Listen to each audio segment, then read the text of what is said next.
Pemirsa Gatra TV, Anda masih menyaksikan Gatra Terkini bersama saya, Yovita Adit. Jumlah PMKS di Jawa Tengah setiap tahun terus turun. Jumlah masyarakat penyandang masalah kesejahteraan sosial (PMKS) di Jawa Tengah selama periode 2014-2019 terus menurun.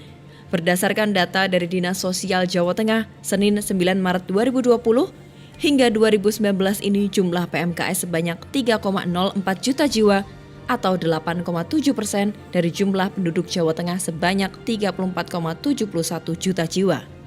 Kepala Dinsos Jawa Tengah Harso Susilo STMM mengatakan, penyebab PMKS antara lain karena kemiskinan, keterlantaran, disabilitas, ketunaan, serta tindak kekerasan. Guna penanganan rehabilitasi sosial PMKS, menurut Harso, perlu dukungan rumah singgah dari pemerintah kabupaten kota sesuai dengan ketentuan Undang-Undang Nomor 23 Tahun 2014 tentang pemerintah daerah. Semakin turun dari tahun ke tahun, termasuk yang 2018 kita sudah menangani 25.000 orang, tetapi itu yang ada di dalam panti.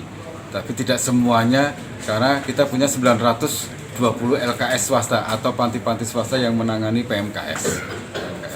Sehingga dengan program-program pemerintah, akses bantuan, terutama penanganan kemiskinan, bisa mengurangi beban pengeluaran PMKS tersebut. Sekian Gatra Terkini, nantikan informasi menarik lainnya di Gatra Terkini selanjutnya.